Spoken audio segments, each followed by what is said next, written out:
अस्सलाम वालेकुम, welcome to सुबह की सोच। मैं हूं नम्रा तारिक और मैं हूं मुनीब हामिद जी। और नया वीक का आगाज़ है अल्हम्दुलिल्लाह। अल्लाह पाक जो है ये वीक हम सब के लिए जो है बरकतों वाला जो है हफ़्ता लेकर आए।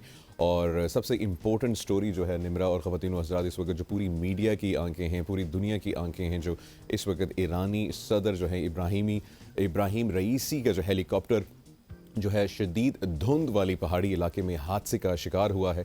और अब तक जो रिपोर्ट्स आ रही हैं उसमें ये वाजे नहीं है कि क्लैरिटी नहीं है कि क्लैरिटी नहीं है, लेकिन अस और he is not with us.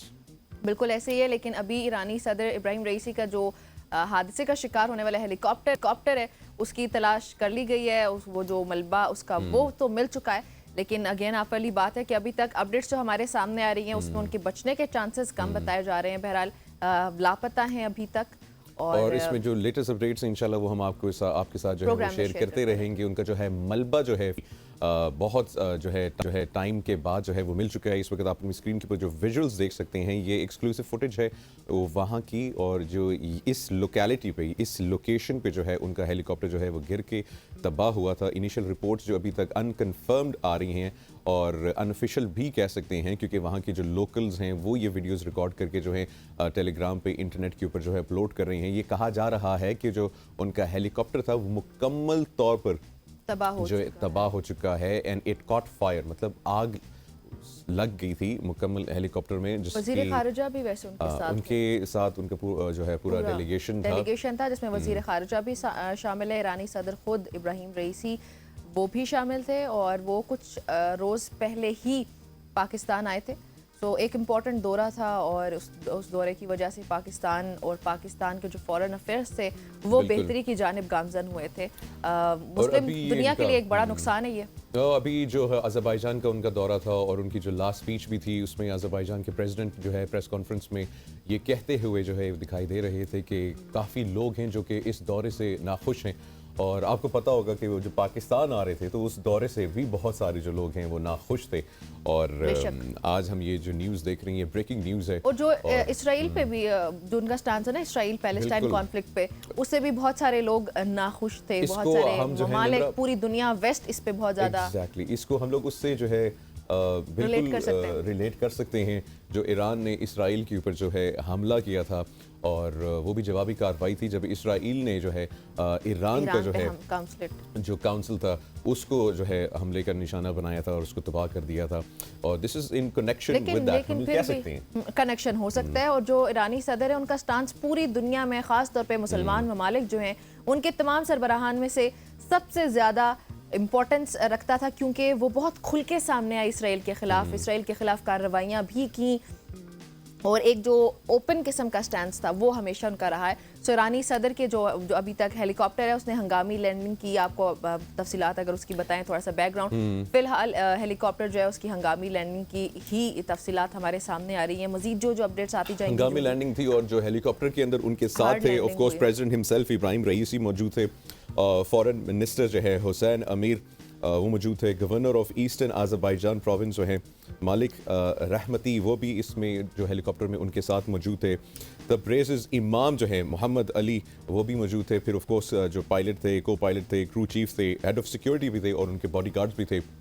और अब तक अनकन्फर्म रिपोर्ट्स के हिसाब से जो ऑफिशियली कुछ सोशल मीडिया पे भी चल रही हैं, कुछ मीडिया आउटलेट्स जो हैं वो भी इसको जो है शेयर कर रही हैं, बल्कि कुछ वेस्टर्न मीडिया आउटलेट्स जो इसराइली मीडिया थे और जो वेस्टर्न मीडिया है वो इसको कह रहे हैं कि वो अब नहीं रहे हैं, बल्कि वो डेथ कंफर्म कर रहे हैं। लेकिन यूएस से ये स्पीच आई थी कि ये एक असैसिनेशन है, ये भी जो है असैसिनेशन। यस, वो जो हम बात करें ना कि इसराइल फ़लस्तीन तनाज़े पे जो उनका स्टांस था और वेस्ट के खिलाफ जो वो खड़े हुए, सो वो डॉट्स कनेक्ट हो भी सकते हैं। बिल्कुल ख़वातीन व हज़रात, हम जो है आपको इंशाल्लाह जो है इसकी लेटेस्ट अपडेट्स जैसी भी आएंगी आपके साथ शेयर करेंगे। हमारी जो है दुआएं हैं हमारे ईरानी बहन भाइयों के साथ और अल्लाह पाक जो है सदर को, उनकी पूरी टीम को जो है बाहिफाजत जो है वो रखे और वो जो है वापस ईरान जो है खैरियत से अपनी आवाम के पास पहुँचे।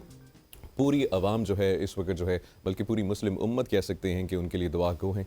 अल्लाह पाक उनको खैरियत से रखे। हमारी ये बेस्ट विशेज़ हैं हमारे ईरानी बहन भाइयों के लिए। और एक और वाक़या जो है हम लोगों ने देखा था ओवर द वीकेंड किर्गिस्तान के अंदर निमरा, बिल्कुल ऐसे बिश्केक में बिल्कुल, और वो भी बड़ा बिश्केक एक का ये अफसोसनाक वाक़या था। अफसोसनाक वाक़या है। और इसमें जो बाहिफाजत वतन पहुंचने वाले हमारे तलबा हैं वो पाकिस्तानी सफ़ीर के रवैये पर फट पड़े, जो कि बिल्कुल जस्टिफाइड है, बनता है।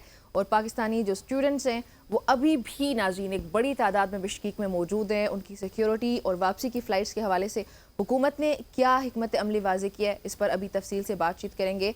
लेकिन साथ ही नवाज़ शरीफ के हवाले से भी बात होगी कि एक बार फिर से एहतसाब के बयानिए को जो जन्म दिया है, और उन्होंने कहा कि जितनी बार भी वो सियासत में आए उनको हटाया गया वहाँ से। बिश्केक पे हम लोग अभी बात करते हैं कि क्या अपडेट्स हैं। शहबाज हमारे रिपोर्टर हमारे साथ मौजूद हैं, उनसे जानते हैं। शहबाज, अस्सलाम वालेकुम एंड गुड मॉर्निंग। जी अस्सलाम वालेकुम जी, गुड मॉर्निंग। वालेकुम सलाम। शहबाज बताइएगा क्या ताज़ा तरीन सूरत हाल है, अभी कितने स्टूडेंट्स वापस आ चुके हैं, कितने स्टूडेंट्स अभी भी स्टक हैं? जी स्टूडेंट की जहाँ तक तादाद है वो तो बहुत ज्यादा है, 12 के करीब स्टूडेंट्स हैं, ठीक है जी। लेकिन जो अभी तक पहुंचे हैं वो तकरीबन हार्डली मेरे ख्याल में 500 से करीब पहुंच चुके हैं पाकिस्तान में। ठीक है जी। अच्छा शहबाज, ये भी कहा जा रहा है कि जो फ्लाइट्स हैं जो पाकिस्तान ने जो अरेंज करनी है गवर्नमेंट ऑफ पाकिस्तान से, अच्छा कुछ स्टूडेंट्स हैं जो कि पाकिस्तान आना चाहते हैं और कुछ स्टूडेंट्स जिनकी तादाद ज़्यादा है जो कि पाकिस्तान वापस नहीं आना चाहते हैं because of the investment on education. जी ये बात दुरुस्त है जी, वहाँ पर आखिरी साल चल रहा है, उनके इम्तिहानात हो रहे हैं और वो लोग अभी वापस आना नहीं चाहते, जिसकी वजह से वो नाला भी हैं गवर्नमेंट से भी और हमारे जो एम्बेसडर साहब हैं उनसे भी नाला है कि वो कोई सिक्योरिटी का अच्छा जो इंतजाम है वो नहीं कर पाए अभी तक, तो वो परेशान है। ठीक है। वो जो स्टूडेंट है जी लास्ट ईयर में वो कभी भी अपना नहीं चाहेंगे, देखें 4 साल की मेहनत है उनकी, 5वां साल उनका लास्ट है, उसके बाद उनको डिग्री मिलनी है, तो वो तो कभी भी वापस नहीं जाना चाहेंगे। अच्छा शहबाज, ये बताइएगा कि हमारे नाजरीन के लिए, क्योंकि बहुत सारी रिपोर्ट्स आ रही थी अनकन्फर्म्ड है, ये क्लैरिटी नहीं है कि ये जो वाकया जो पेश आया ये हुआ क्यों है, इसकी कॉज क्या थी, ये एक्शन टू रिएक्शन था, तो एक्शन क्या हुआ था, वजह क्या बनी? जी हमारे पास वो फुटेजेस भी आई जिसमें वो अकेला जो लोकल आदमी था वो आया था और ये एक लड़की का मामला हमें जो बताया जा रहा है वो एक लड़की का मामला था। वो जो लोकल आदमी किर्गिज था उसकी वो आप कह लें कि उसकी महबूबा थी। अच्छा। तो उसको ये अरबी जो था मिस्री ये उसको तंग कर रहा था, तो वो आया, उसने आके हॉस्टल में उसको समझाने की कोशिश की, तो वहां से ये समझने की बजाय ये 2-3 मिल गए, वो अकेला था, इन्होंने उसको मारना शुरू कर दिया। फिर वो उसको देखकर क्लैरिटी के लिए इजिप्शियन ने किर्गिस्तानी जो लड़का था उसको मारा पीटा। जी उसको मारा पीटा पहल इन्होंने की है, मिस्रियों ने। ठीक है जी, ये 3-4 थे, इन्होंने उसको खूब मारा, फिर वो उसके पीछे 2 बंदे और आ गए तो उसको भी मारा इन्होंने, ये ज्यादा इकट्ठे हो गए अरबी, फिर वो भाग गए, वो इनसे जान बचा के भागे हैं। अच्छा। फिर उन्होंने इकट्ठा किया अपने दोस्तों को, अहबाब को, और फिर आपको एक बात बड़ी इंपॉर्टेंट सी है वो बताता चलूं कि वहां पर बागियों के ग्रोह बहुत है। किसके किर्गिस्तान में बागियों के। जी जी ठीक है। अब हुकूमत मुखालिफ जो है ना ग्रोह वो बहुत ज्यादा है और उसके अलावा इंतहा पसंदों के ग्रुप जो है वो भी बहुत ज्यादा यहाँ पर पाए जाते हैं। तो गवर्नमेंट की तरफ से जो तखीर हमें नजर आई एक्शन लेने में वो इसी बात पे थी कि ये आग कहीं पूरे किर्गिस्तान को अपनी लपेट में ना ले ले। ये ऑलरेडी पहले भी हो चुका है। इस तरह के छोटे छोटे मामला होते हैं लेकिन उसके बाद फिर जो है वो हुकूमतें गिरा दी जाती हैं। अच्छा। और ये जो मौजूदा सदन है इनके मुखालफिन जो है उनकी तादाद बहुत ज्यादा है। अच्छा ये बताएं कि अभी क्या सिचुएशन है, क्या अभी जो गैर मुल्की स्टूडेंट्स हैं, तलबा हैं, वो महफूज हैं, उनको सिक्योरिटी प्रोवाइड कर दी गई है, हालात नॉर्मल हो रहे हैं? जी जी बेशक इसमें कोई शक नहीं है, लोकल गवर्नमेंट ने बहुत ज्यादा तावन किया है गैर मुल्कियों के साथ। उन्होंने अपने लोकल जो है उनके साथ रवैया सख्त रखा हुआ है, लेकिन गैर मुल्कियों के साथ उनका रवैया जो है वो लेकिन शहबाज हमारे सामने कुछ खबरें ये भी आ रही थी कि पुलिस भी जो है वो उन्हीं एक्सट्रीमिस्ट ग्रुप्स के साथ मिले हुए हैं और वो भी साथ नहीं दे रहे हैं। जी इसमें सच्चाई जो है वो बहुत कम है। अच्छा, लेकिन देखिए जी, इंतजामिया जो भी होती है उसको जो हुक्म मिलता है वो उसके मुताबिक काम करती है। ऐसे ही है। तो तखीर जो थी वो लोकल गवर्नमेंट की तरफ से थी, उनकी तरफ से नहीं थी। अच्छा शहबाज, ये बताइएगा कि जो पाकिस्तानी स्टूडेंट्स हैं, हमने उनके बहुत सारे इंटरव्यूज़ देखे सोशल मीडिया पे, मुख्तलिफ चैनल्स पे, वो जो पाकिस्तानी सफ़ीर हैं वो वहाँ पे जो मौजूद हैं उनसे नाखुश हैं, उनके रवैये से नाखुश हैं, उन्होंने जिस तरीके से आके सिचुएशन को जो है मिस हैंडल किया है उससे नाखुश हैं। तो ये क्या वाक़या है, इसकी क्या सच्चाई है? ये नाखुश तो होंगे सर। इसकी वजह ये है कि पहली बात तो मैं भी उनके साथ एग्री करता हूँ, क्योंकि हमारी जितने भी सफारत खाने हैं ये वस्त एशियाई रियासतों में, इनके रवैये कुछ इसी तरह के ही हैं। आप बदकिस्मती कह लें कि हमारी ये बदकिस्मती है कि यहाँ पर लोग ही वैसे भेजे जाते हैं, सफीर वैसे ही भेजे जाते हैं जो कि लोगों से दूरी रखते हैं, पाकिस्तानियों से दूरी रखते हैं। अच्छा। हालांकि ये पाकिस्तानियों का घर है, अगर उनको कोई भी तकलीफ होती है तो वो आकर अपने घर में कहेंगे ना जी। लेकिन ये लोग जो है उनके साथ रवैया इनका वाकई ये दुरुस्त नहीं है। अगर सफीर साहब ने कुछ किया भी है और पूरा अमला जो था वो मुतहर्रिक भी था, लेकिन वहां पर हुआ क्या कि ये लोग लोकल अपने बंदों के साथ ये राब्ते में नहीं थे, ठीक है। अच्छा, जिसकी वजह से स्टूडेंट्स जो थे वो नाला हुए और उनका हक भी बनता है। तो ये पाकिस्तानी सफीर के खिलाफ कोई कार्रवाई की है हुकाम ने? जी अभी तक तो कुछ नहीं, अभी तक तो सिर्फ बातें हो रही हैं जी, प्रैक्टिकली अभी तक कुछ सामने नजर नहीं आ रहा। अच्छा, अभी कितने पाकिस्तानी स्टूडेंट्स हैं? 12,000 की तादाद है मेरे ख्याल से, जो है 500 वापस आए हैं। आज भी कुछ स्पेशल फ्लाइट्स जो हैं 548 या 550 के करीब जो हैं स्टूडेंट्स को लेकर आ रहे हैं। तो अभी सिचुएशन क्या, कितने मजीद पाकिस्तानी हैं जो कि वापस आना चाहते हैं, और जो पाकिस्तानी स्टूडेंट्स वापस आ रहे हैं उनको गवर्नमेंट क्या सपोर्ट प्रोवाइड करी? क्योंकि एक बड़ी इन्वेस्टमेंट की है उन्होंने वहाँ यहाँ से किर्गिस्तान जाके वहाँ पे फीसें जमा कराई हुई हैं, उनके करियर्स दाव पर हैं इस वक्त। बदकिस्मती से जी हम सिर्फ बातें कर रहे हैं, हुकूमत की तरफ से कोई अभी तक ऐसा इकदाम नहीं उठाया गया जो हम भी कह सके कि जी हुकूमत ने बहुत अच्छा काम कोई किया है। स्टूडेंट जो है वो बेचारे, देखें ये एक फैक्ट है कि उनको छुट्टियां हुई थी और उन्होंने ये शेड्यूल में था उनका वापस आना। अच्छा जी, ये महीना जो होता है ये शेड्यूल में होता है, उन्होंने वापस आना होता है।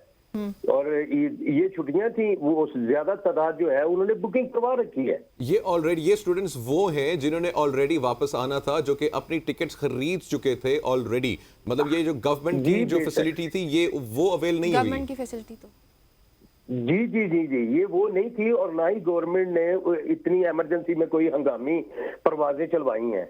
कोई हंगामी परवाज नहीं, शेड्यूल परवाज थी, उस पे इनके तकरीबन एक हफ्ता पहले की इनकी बुकिंग थी। ठीक है।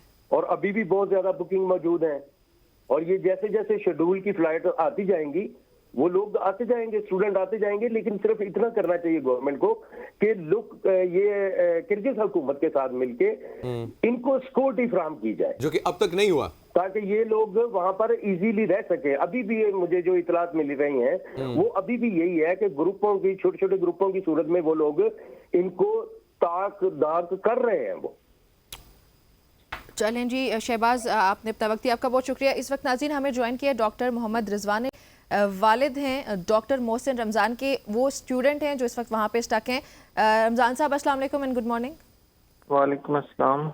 बताइएगा डॉक्टर साहब, आपकी मोहसिन से लास्ट टाइम कब बात हुई है? वो खैरियत से हैं और क्या वो डिटेल्स बता रहे हैं?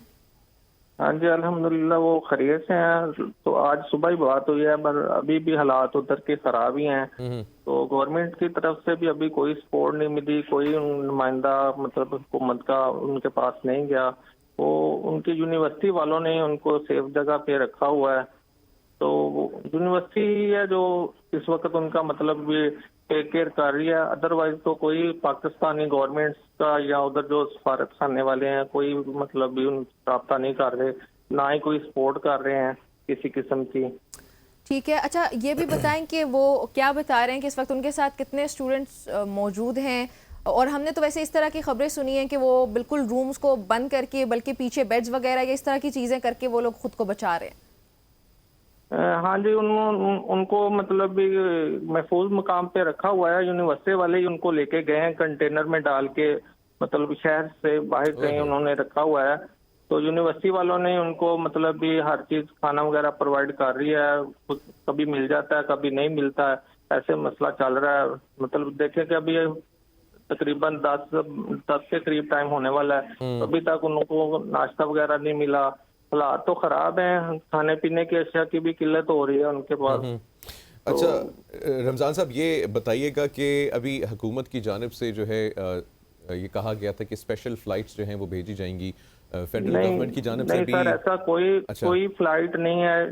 ये शेड्यूल की फ्लाइट है। जिन बच्चों ने आने के लिए पहले फ्लाइट बुक की हुई है वही बच्चे आ रहे हैं। पाकिस्तानी गवर्नमेंट की तरफ से कोई भी त्यारा उधर नहीं गया। जितने भी गए हुए हैं वो शेड्यूल के लिए गए हुए हैं। चार्टर त्यारे होते हैं जो पहले बुक होते हैं, फिर जाते हैं और बच्चों को लेके आते हैं। मतलब नॉर्मल रूटीन फ्लाइट्स में है वो। हाँ। हमारे रिपोर्टर बच्चे खुद से आ रहे हैं, बच्चे खुद से आ रहे हैं। तो अभी तक आ रहे हैं। हाँ जी, अभी जो आपके बेटे हैं इन्होंने पहले बुकिंग करवाई हुई है, वो है बच्चे। अच्छा ये बताएं कि आपके जो बेटे हैं इस वक्त वो यूनिवर्सिटी की सिक्योरिटी में मौजूद हैं, तो क्या किर्गिस्तान की जो गवर्नमेंट है उसने भी कोई सिक्योरिटी प्रोवाइड नहीं की है? नहीं, उन्होंने भी कोई सिक्योरिटी प्रोवाइड नहीं की। यहाँ तक देखने को आ रहा है या वो बता रहे हैं कि उनकी जो खुद पुलिस है ना किर्गिस्तान की, वो भी उनके साथ मिली हुई है। जब वो आते हैं हमला करते हैं ना, तो वो खुद देखते हैं, वीडियो वगैरह बनाते हैं, मूवी बनाते हैं, ऐसे काम करते हैं वो खुद। ठीक है, ठीक है। अच्छा, तो अभी जो सिचुएशन है वो मतलब कंट्रोल में नहीं है और अभी भी जो है खतरा मौजूद है वहां पे? हाँ जी, बिल्कुल कोई सूरत कंट्रोल में नहीं है।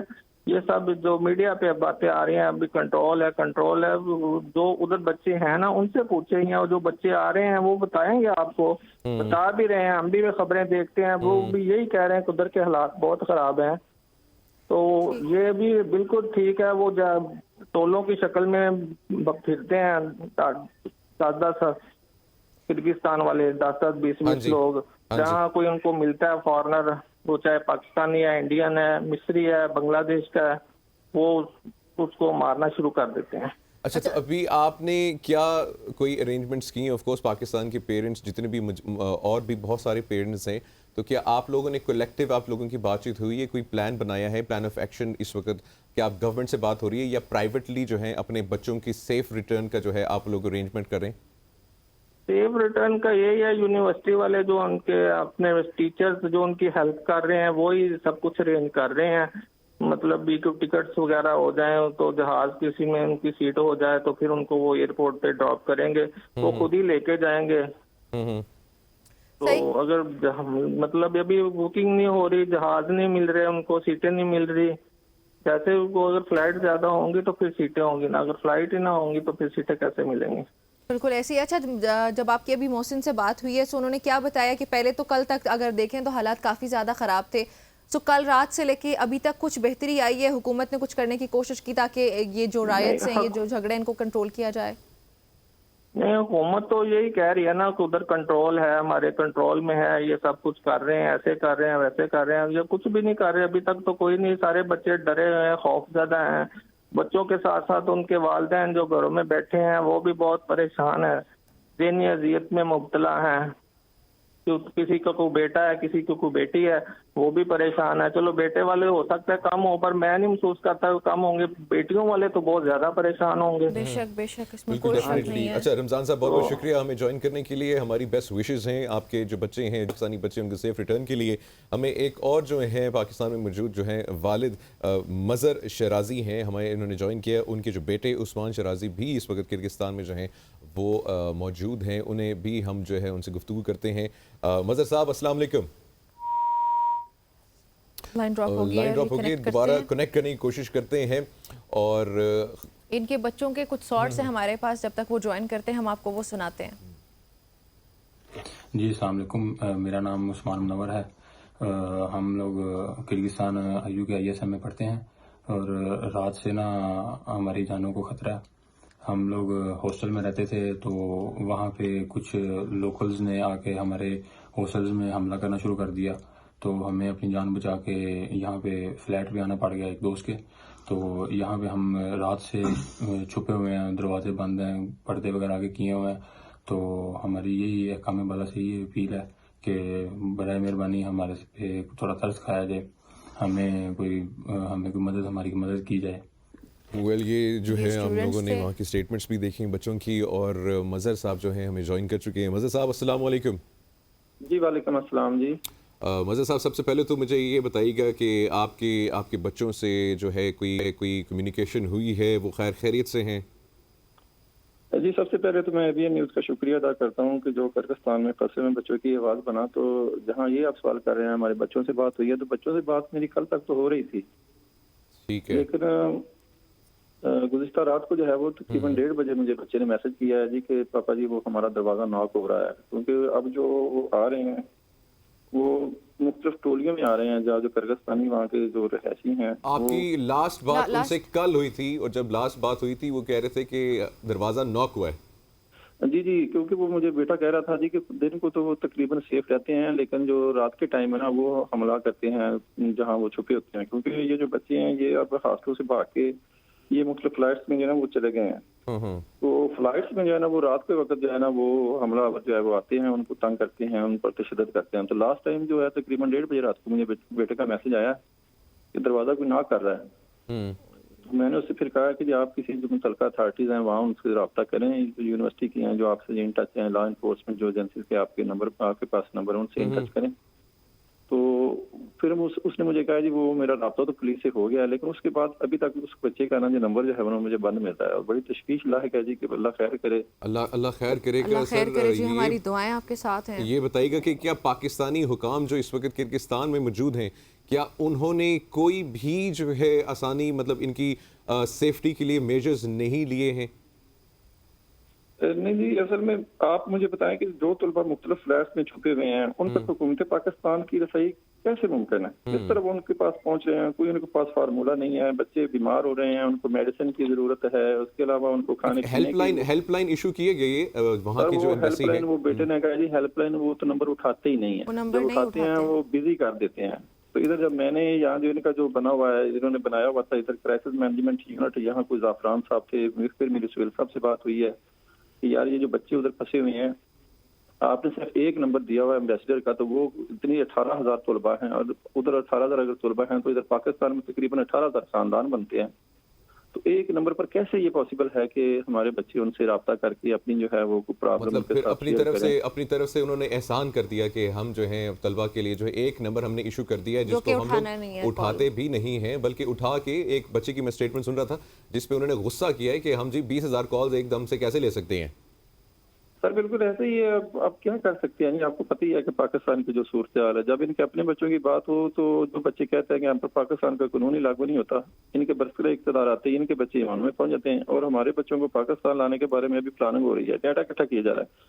कभी कहते हैं जी नायब वज़ीर आज़म सागदार साहब इन मुकाम सब हो जाएंगे, अब उनका भी सुना है कि दौरा जो है वो तो सर उन्होंने मुलतवी कर दिया ये कह के कि उनके जो हम मनसब है उन्होंने कहा है सब कुछ बिल्कुल ठीक है, आपको आने की जरूरत नहीं। और आपके जो नुमाइंदे भी मैं सुन रहा था, आपके नुमाइंदे जो किर्गिस्तान में शहबाज मलिक साहब, वो भी कह रहे हैं कि हुकूमत की जानिब से कुछ किया नहीं जा रहा। ये सब जो है ये बस आप कह लें कि हो रही है, पॉलिटिकल स्कोरिंग हो रही है, इसके अलावा ये कुछ नहीं है। मज़हर साहब वी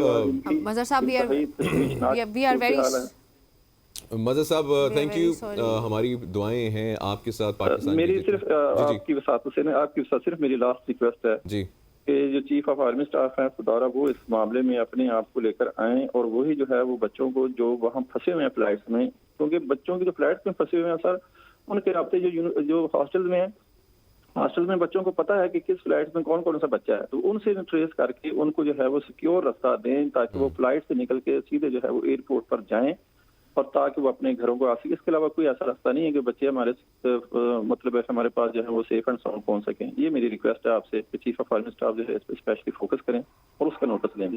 थैंक यू। ठीक है जी, बहुत बहुत शुक्रिया मज़हर साहब, और उम्मीद करते हैं पाकिस्तान की जो अथॉरिटीज़ हैं, पाकिस्तान की जो लीडरशिप है, अब चीफ से भी रिक्वेस्ट हुई है तो इसके ऊपर जो है वो एक्शन लिया जाएगा। पाकिस्तान की बच्चे बेशक एक हो या हज़ारों हों, और चाहे वो गरीब हो या अमीर हो, हमारी पूरी स्टेट की रिस्पॉन्सिबिलिटी बनती है to ensure the safety of every individual Pakistani, चाहे वो पाकिस्तानी जिस मर्जी दुनिया के कॉर्नर पे बैठा हो। खास तौर पे लड़कियों की एक बहुत बड़ी तादाद है। We are very concerned about those girls और अनफॉर्चुनेट रिपोर्ट्स भी आ बहुत रही हैं। गलत रिपोर्ट्स, बहुत बुरी दिल दहला देने वाली रिपोर्ट्स हमारे सामने आ रही हैं। और जिस तरीके से पाकिस्तानी गवर्नमेंट उसकी तरदीद कर रही है या किर्गिज़ हुकूमत उसकी तरदीद कर रही है, वो भी हमारी समझ से बाहर है, क्योंकि लाइव हमारी अपनी फैमिली मेम्बर्स भी वहाँ पे मौजूद है और उनकी जो रिपोर्ट्स वो खुद बता रहे हैं वो इंतहाई अफसोसनाक है। सो हमारी दुआएं हैं और रिक्वेस्ट भी है गवर्नमेंट से, जैसे चीफ ऑफ आर्मी स्टाफ से एक पेरेंट ने भी की है, हमारी भी रिक्वेस्ट होगी कि प्लीज़ इंटरवीन करें और जो हमारे बच्चे वहाँ पे बच्चियाँ हैं उनको बाहिफाजत वापस अपने मुल्क लाया जाए। एक ब्रेक शामिल करते हैं।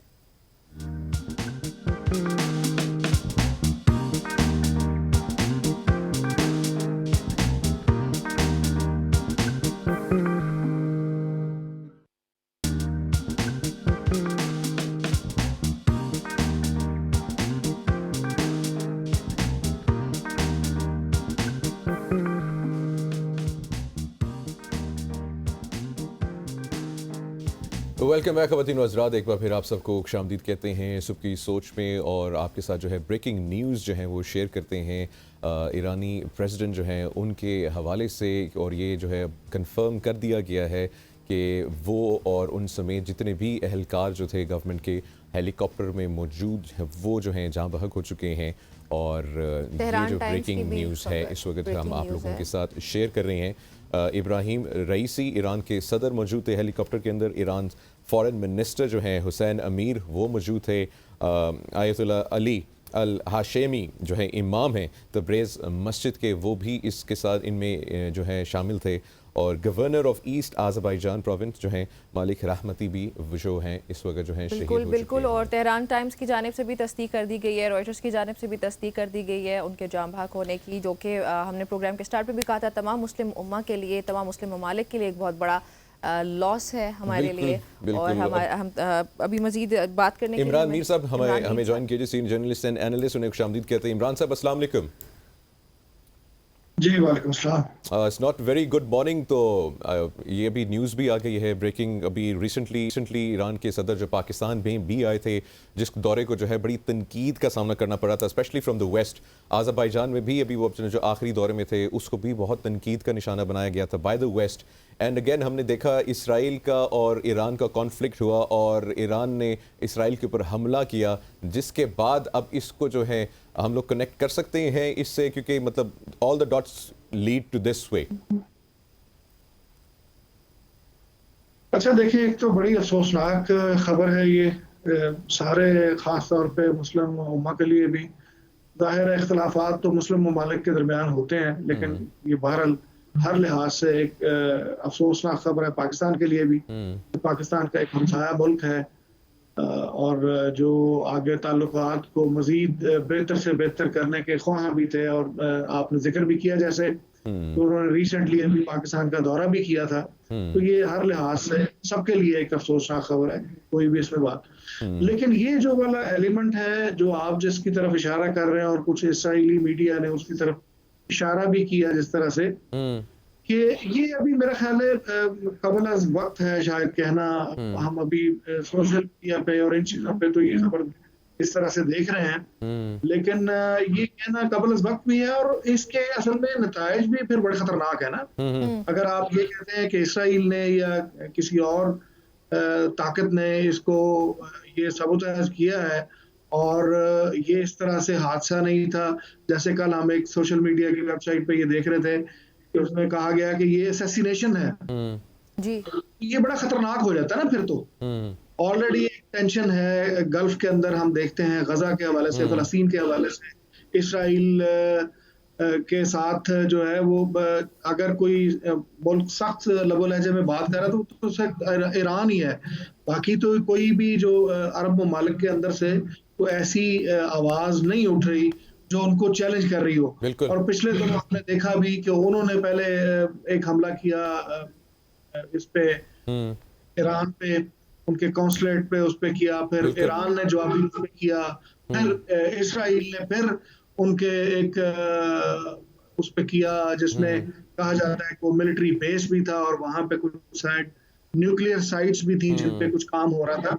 तो ये टेंशन तो काफी थी, तो लेकिन मैं अभी वैसे इस पे शायद नहीं कुछ कहने अच्छा, की कुछ रिपोर्ट्स ये भी आई हैं हैं। मीर साहब, कुछ रिपोर्ट्स ये भी आई हैं कि जब ये हेलीकॉप्टर अज़रबैजान की बेस पे खड़ा हुआ था, वहाँ पे कुछ अननोन लोगों ने जो है इस तक अप्रोच करने की कोशिश की है और इस पे अभी जो है तहकीकात भी जारी है। तो हम ये एलिमेंट को इग्नोर भी नहीं कर सकते हैं कंप्लीटली, असैसिनेशन वाला।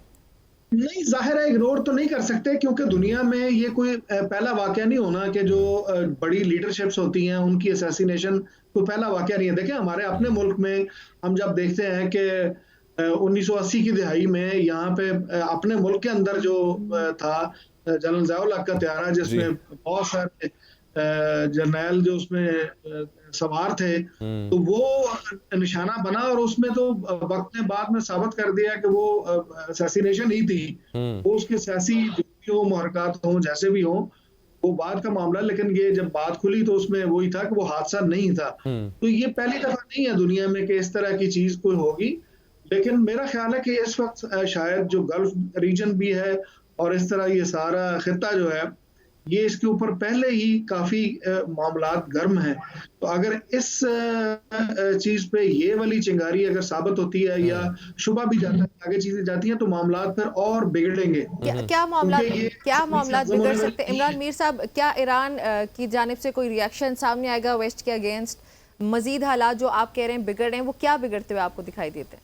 नहीं, देखिए, ईरान ने तो पहले भी जब भी मामलात चीजें हुई हैं इस तरह से, तो ईरान जवाब देने में ज्यादा देर नहीं लगाता। ये तो हमने देख लिया कि उन्होंने जैसा भी था, डैमेज कितना हुआ नहीं हुआ वो एक अलग बहस है, क्योंकि वो जिन ताकतों के साथ वो टक्कर लेते हैं, वो जाहिर है ताकतें बहुत ज्यादा बड़ी हैं और उनकी बैकिंग बहुत ज्यादा। अमेरिका पीछे है, इसराइल के पीछे। इसराइल तो जाती कैपेसिटी में तो शायद इतनी बड़ी कुव्वत ना हो कि संभाला ना जा सके। लेकिन फिर वो सुपर पावर हो जाती है ना जी, फिर वो सुपर पावर हो जाती है बिल्कुल जब वो मिल जाते हैं, इसमें तो कोई शक नहीं है। सारी ताकतें देखें, सारा वेस्ट उनके साथ पीछे खड़ा है ना। इस मामले में तो अजीबोगरीब मामला है ना।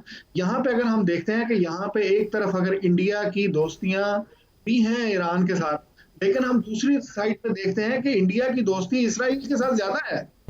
तो वो ये सारी देखे ना, जब भी ये गजा का मामला हुआ तो ये सारी वेस्ट की ताकतें, और खास तौर पे यहाँ से जो नरेंद्र मोदी थे, उन्होंने यकजहती का इजहार किया बाकायदा कि जनाब आप कत्लेआम जारी रखें, हम आपके साथ हैं। तो ये चीजें तो इस चीज में तो बड़ी वाज़ेह हैं कि ये वाली तकसीम जो है, ये सारी की सारा वेस्टर्न पावर्स जितनी है और रीजन में खास तौर पे यहाँ से इंडिया और पीछे जाहिर है उनके पीछे, तो ये तो सारी ताकतें एक साइड, तो सारी ताकतें साइड। अच्छा, लेकिन एक और सवाल इसी से मुताल्लिक कि इसका खित्ते पे, ओवरऑल इस खित्ते पे क्या असर पड़ेगा? देखिए, खित्ता तो पहले ही जिसे कहते हैं ना सुलग रहा है चीजों के ऊपर। मतलब ऑलरेडी बज़ाहिर देखें, किसी भी जगह पे किसी भी इंसान का, निहत्ते जो इंसान हैं, जो सिविलियंस हैं, जो जंग में शरीक नहीं है, उनका कत्लेआम तो खा वो किसी का भी हो, खा वो उसका किसी मजहब से ताल्लुक हो, तो उसको तो जायज करार नहीं दिया जा सकता। किसी चार्टर में इसको जायज नहीं करार दिया जा सकता। अक़वाम मुत्तहिदा का चार्टर भी ये कहता है कि ये इस तरह नहीं है। फिर सारे मज़ाहब भी ये सिखाते हैं कि कोई भी किसी भी मजहब से उसका ताल्लुक हो, मजहब की बुनियाद पे, उसको नस्ल की बुनियाद पे, रंग की बुनियाद पे निशाना नहीं बनाना चाहिए। लेकिन बदकिस्मती से इसके उलट हो रहा है। यहाँ मजहब की बुनियाद पे भी निशाना बनाया जाता है, रंग नस्ल की बुनियाद पे भी निशाना बनाया जाता है। और देखें ना, उन मुसलमान वहां पे जो मुसलमान है अब बदकिस्मती से जो बस रहे हैं गजा में, अब उन बच्चों, औरतों का, सिविलियंस का, उन घरों का, उन हॉस्पिटल्स का, उनका क्या कसूर है? अब तक देखें ना, जो ऑफिशियल फिगर भी अगर हम उसको कहते हैं, शायद वो कम होंगे, वो 35-40 हजार जो लोग वहां पे शहीद हुए हैं, जिनमें से गालिब अक्सरियत जो है वो 15 से 18 हजार तो बच्चे हैं सिर्फ उनमें। तो उनका क्या कसूर है? वो दहशतगर्द थे बच्चे, छोटे बच्चे हैं, शीरखार बच्चे हैं, छोटे उम्र के बच्चे हैं, तो वो शहीद। अच्छा मीर साहब, इसका गजा और रफा पे जो इस वक्त इसराइल जो है वो जंग कर रहा है, जेनोसाइड जो हो रहा है, मैसेकर हो रहा है, अब ये जो प्रेसिडेंट साहब हैं, रईसी साहब, अल्लाह पाक इनकी मग़फ़िरत फरमाए, बड़ा स्ट्रॉन्ग स्टांस लिया हुआ था, and he was the only मेरे ख्याल से leader in the entire world, पूरी दुनिया में जिन्होंने एक स्टांस लिया और इसराइल के ऊपर जो है बाकायदा जो है हमला भी किया in response to their attack. अब इस इंसिडेंट के बाद रवैया जो है इंटरनेशनल रिलेशंस में जो है फॉरेन पॉलिसी में कोई शिफ्ट आप एक्सपेक्ट कर रहे हैं? क्योंकि अभी जो है वाइस प्रेसिडेंट जो है वो एक्टिंग रोल संभालेंगे, अभी री इलेक्शन में भी जाना पड़ेगा, दोबारा से प्रेसिडेंट इलेक्ट होगा, एक गवर्नमेंट पॉलिसी चेंज होगी, ये सारा आप किस तरीके से देखते हैं होते हुए? देखिए टेंशन तो बढ़ेगी, एक बात तो पक्की है। देखिए ना, जब इस तरह का कोई हादसा जब हो जाता है तो मुल्क के अंदर भी, सियासी क़यादत के अंदर भी, अवाम के अंदर भी जज्बात तो बड़े सख्त होते हैं। और अगर ये जैसे मैंने कहा ना कि अभी तो कबल अज़ वक्त है इसको कहना, अगर ये बातें आइंदा आने वाले दिनों में या चमगोइयां कह लें ये होती हैं कि जनाब ये असैसिनेशन थी और जो भी इसके पीछे थे वो वक्त के साथ साथ चीजें खुलती हैं ना, अभी तो सामने नहीं आएंगी। तो जनरल सुलेमानी आपको याद होगा, ही वाज असैसिनेटेड। जी बिल्कुल ऐसे ही है, ऐसे मैंने पहले भी कहा ना, देखिए वो तो एक कमांडर की हैसियत है ना, यहाँ हम एक मुल्क के सदर की बात कर रहे हैं। तो ये अगर इनका वो भी देखें तो ये आयतुल्लाह खामनई के बाद जो उनके स्पिरिचुअल लीडर हैं, उसके बाद ये हाईएस्ट जो है, सेकंड हाईएस्ट पोजीशन है ईरान के अंदर, जो मौसर है, जो ताकतवर है आयतुल्लाह खामनई के बाद। तो उस हिसाब से देखें तो गवर्नमेंट और सारा चीज तो ये वाला ऑफिस चलाता है ना, प्रेसिडेंट के पास है ये वाली सारी पावर्स, वो के वो सारी पावर्स आगे से तो स्पिरिचुअल जो उनके लीडर हैं उनसे लेते हैं वो आगे से। लेकिन असल में आगे गवर्नमेंट जैसे कहते हैं वो तो प्रेसिडेंट और उसके नीचे जो है वो चल रही होती है। तो बहरहाल एक बहुत बड़ा लॉस है, ईरान के साथ भी एक बड़ी अफसोसनाक खबर है, और खित्ते में भी जाहिर है सारे अब ये इस चीज को देख रहे होंगे, वॉच कर रहे होंगे कि ये क्या हुआ है और आगे मामलात किस तरह से होंगे।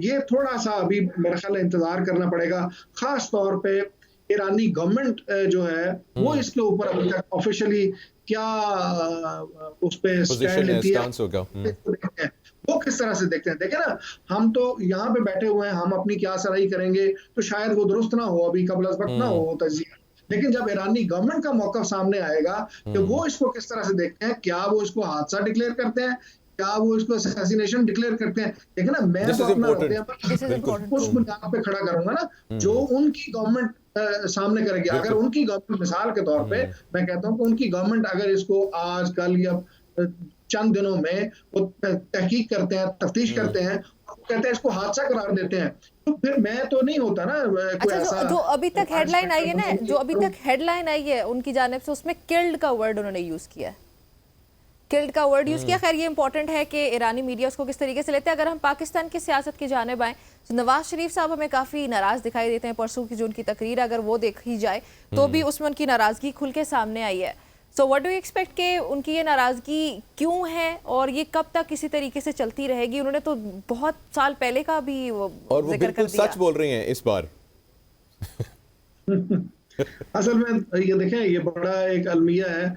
मैं हमेशा से कहा भी करता हूँ, मेरी इस बारे में जो मैं चंद लाइनें कभी ट्वीट पे भी लिखूं तो मेरा मौक़िफ़ इस बारे में बड़ा क्लियर रहा है कि हमारे मुल्क के अंदर जितने भी स्टेक होल्डर हैं, उसमें सियासी जमातें, उसमें हमारी एस्टेब्लिशमेंट, ये सारे शामिल हैं, या इवन हमारे सहाफ़ी भी जब हम टीवी पे बैठ के जब बात करते हैं तो हर बंदा अपने अपने हिस्से का और अपने अपने मतलब का सच बोलता है। पूरा सच यहाँ पे रियासती सतह पे या हुकूमती सतह पे कभी भी सामने नहीं आ पाता, और वो शायद इतना बिटर है कि मैं तो कम से कम यहाँ पे पूरा सच, या मेरे हिस्से में जो सामने आया होगा वो पूरा बोलने की यहाँ पे शायद आप जिसे कहते हैं ना, तो वो ना सुनने की किसी में ताब है, ना कोई यहाँ बोल के तो फिर बच सकता है कि वो चीजें सारी सिर्फ अपने अपने मतलब का, हर पार्टी अपने मतलब का पीस जो उसको सूट करता है वो वक्त आगे बताती है। ये इस बारे में मुझे इस पे कोई भाव नहीं है, इसमें सारी पार्टियां एक सी हैं। जब भी हम सुनेंगे तहरीक इंसाफ वो सिर्फ उतनी बात करेगी जो उनके साथ हुआ, जो दूसरों के साथ चीजें होती रही वो उसको एंडोर्स नहीं करेंगे कभी भी। जो नून लीग है वो, जैसे आपने नवाज शरीफ साहब के बारे में कहा कि जी वो बड़े नाराज दिखाई देते हैं, जाहिर है वो अभी हमें ऐसे लगता है कि चीजें तो बहुत आगे चली गई हैं, लेकिन वो शायद अभी माजी में कहीं अटके हुए हैं, वो अभी भी बार बार पीछे बात करके उसका हवाला देते हैं और वो कहते हैं बहुत सारी चीजें ऐसी हुई हैं। तो बहुत सारी चीजें तो देखें उसके बाद भी होगी ना, उसके बाद के साथ ज्यादती हुई थी तो उनकी वापसी जो है वो भी तो एक डील के नतीजे में ना, यहाँ पे हम क्यों झूठ बोलते हैं? बिल्कुल बिल्कुल, ये उनका सच जो है ना 2021-22 तक का लग रहा है, ऐसे लग रहा है कि जैसे उसके बाद की तो बात ही वो भूल चुके हैं। हर जमात, हर लीडरशिप जो है ना वो अपने अपने सच के अंदर फंसी हुई है, और पाकिस्तान के जो मसाइल है ना वो जुज़वी सच बोलने से हल नहीं होने। ये सारों को पूरी तरह से इसका इदराक करके कि गलतियां सबने की हैं, किसी ने ज्यादा की होंगी, किसी ने कम की होंगी, ये बहस जरूर है, लेकिन ये कहना कि गलतियां नहीं की, गलतियां सियासी जमातों ने भी की हैं, गलतियां एस्टेब्लिशमेंट ने भी बहुत की हैं, ये बेहतर ये होगा कि इस मुल्क के लिए बेहतर ये होगा कि ये बैठ के तरीकाकार तय कर लें कि भाई इस मुल्क में आगे किस तरह से चलना है। आज के जदीद दौर में जहां पे आप जुबानें बंद नहीं कर सकते, सोशल मीडिया हर एक के हाथ में है, मोबाइल हाथ में पकड़े हुए हैं, कैमरे हाथ में है, तो वो चीजें ना छुप सकती हैं ना चीजें। और फिर क्या होता है कि ये जो डिस्टॉर्टेड इफेक्ट होता है ना, इसका सामने आना ये ज्यादा खतरनाक होता है, ये फसाद का बायस बनता है मुल्क के अंदर फसाद का बायस बनता है। अच्छा, 28 मई की तारीख भी दी गई है सदारत के लिए। सो अगर सदर मुंतखब हो जाते हैं नवाज शरीफ साहब, तो उसके बाद फिर पार्टी पे क्या असरात मुरतब होंगे इसके? तो देखिए, अमलन तो अगर हम देखें तो सारा कंट्रोल पहले ही शरीफ फैमिली के पास है, सारी चीजें हैं। अब आपके सामने यहाँ पे कभी किसी को आगे कर दिया, कभी किसी को पीछे कर दिया। ख्वाहिश तो यही थी कि नवाज शरीफ साहब वजीर आजम बनते, लेकिन वो शायद नतायज जो थे वो सारी कोशिश के बावजूद वो उस तरह से नहीं आ सके, तो उनको तवक्को थी ये होगा, और फिर वो शायद उनको दूसरे भाई को आगे करना पड़ा। लेकिन अभी भी आप देखें तो पूरी फैमिली की हुकूमत है ना भाई। एक पाकिस्तान का सूबा जिसमें मतलब 12.5-13 करोड़ की आवाम है, वो बेटी चला रही है, तो जाहिर है अपने घर में हुई बात। एक मुल्क का जो वजीर आजम है वो भाई है, जो मुल्क के डिप्टी प्राइम मिनिस्टर हैं वो समझी है। मतलब ये किस तरह से हम कहें कि वो उनके घर में ही है सारी हुकूमत। और देखें सर, नवाज शरीफ साहब फिर भी नाराज और गमज़दा हैं। अच्छा मीर साहब, यहाँ पे एक और बड़ा इंपॉर्टेंट फैक्टर है, वो ये है कि अभी रिसेंटली हमने जो है रिपोर्ट सुनी थी कि नवाज शरीफ साहब जो हैं उन्होंने परमिशन भी मांगी है नैरेटिव चेंज करने का थोड़ा सा, क्योंकि इस वक्त जो है अवाम में मकबूलियत नहीं मिल रही थी, तो उन्होंने कहा कि जी अब ये जो एंटी एस्टैब्लिशमेंट नैरेटिव है या जो इसको कैरी करना पड़ेगा उनको। मुनीब, मैं आपको एक बात बताऊं, देखें पूरी दुनिया में जो तारीख है ना, ये कौमें हैं जो ना वो बहादुर लोगों को मानती हैं जो खड़े होते हैं जब भी कोई मौका आता है। अब देखें हम लोगों के सामने, शायद आप लोग तो अभी जरा बाद में है, वो दौर आपने शायद नहीं देखा, हमने अपनी आंखों के सामने देखा, हम तब भी सहाफत में थे। ये तकरीबन 38-40 साल हो गए ये तमाशा देखते हुए। जब नवाज शरीफ साहब सियासत में आए थे तब से हमने उनको देखना शुरू किया। देखें दो बड़े ये मकबूलियत जो होती है ना लीडरशिप की और जमातों की, ये सदाबहार नहीं होती, फॉरएवर नहीं होती कभी। ये एक वेव होती है कि आपके अच्छे कामों के ऊपर लोग आपके साथ खड़े होते हैं, बुरे कामों के ऊपर आपसे पीछे हट जाते हैं। अच्छा, अब ये वाला मौका अगर देखें तो नवाज शरीफ के साहब के पास 2 मरतबा ऐसे मौके आए, इसके ऊपर मैंने लिखा भी, ट्वीट भी किया था, कि जिसमें वो तारीख के अंदर अपना ऐसा नाम लिखवा के अमर हो सकते थे कि जिसमें वो खड़े हुए। जब गवर्नमेंट 90 की दिहाई में इन्होंने एक बड़ा मशहूर ज़माना जुमला बोला, टीवी पे आके कौम से खिताब किया, तब वो वजीर आज़म थे और बड़ा प्रेशर था गुलाम साहब खान का इनके ऊपर, जाहिर है उसके पीछे एस्टेब्लिशमेंट थी। तो इन्होंने बोला कि मैं डिक्टेशन नहीं लूंगा, मैं अपनी गवर्नमेंट तोड़ दूंगा, डिक्टेशन नहीं लूंगा। और फिर वो गवर्नमेंट खत्म हो गई और वो सारा हुआ। उसके बाद ये 1997 में इंतखाबात में गए तो पूरी कौम ने 2/3 अक्सरियत नवाज शरीफ साहब की झोली में डाल दी थी जी। ये देखें पॉपुलैरिटी उस वक्त, फिर उनके कदम चूमी उन्होंने। लोगों ने कहा कि भाई इतना बहादुर आदमी है जो खड़ा हो गया, जो नहीं मानता। जाहिर है उस वक्त भी मसाइल थे आर्मी चीफ के साथ, उस वक्त भी एक टसल थी, इस तरह की चीजें थी। वो कहते थे कि खुल के ये हमें काम नहीं करने देते, रुकावट डालते हैं, मुदाखलत करते हैं सियासत के अंदर। तो साजिशें तो इसी तरह से चल रही थी काफी। लेकिन हमने देखा क्या कि जब वो मामला हुआ, गवर्नमेंट टूटी, जब इनको इक्तदार से निकाला गया और गिरफ्तारी हो गई, केसेस चले, तो इन्होंने उस वक्त फिर वहां पे खड़े रहने की बजाय, वो केसेस सामना करने की बजाय क्या किया कि वो किसी को भी पता नहीं चला। इवन पार्टी के जो करीब तरीन लोग थे, शेख रशीद, चौधरी शुजात, ये फैमिली ये बहुत करीब थे, इनको भी पता नहीं था। तो रात के अंधेरे में हमें तो वो मनाज़र नहीं भूलते आज तक। वो जब चले कि जहाज की सीढ़ियां चढ़ रहे हैं, तो 12 लोग थे शायद फैमिली के, जो सामान लेके जद्दा की तरफ चले गए। और उस वक्त किसी को नहीं अंदाजा था, कहा यही था कि परवेज मुशर्रफ ने इन्हें जिला वतन कर दिया। लेकिन वो तो बाद में बात खुली जब 10 साल का एग्रीमेंट करके गए थे। एग्रीमेंट यही था बस वो आप वहां जिंदगी गुजारिए सुकून से, तो यहाँ आप मुदाखलत नहीं करेंगे। तो जब आप डील करके चले जाए तो फिर क्या करेंगे?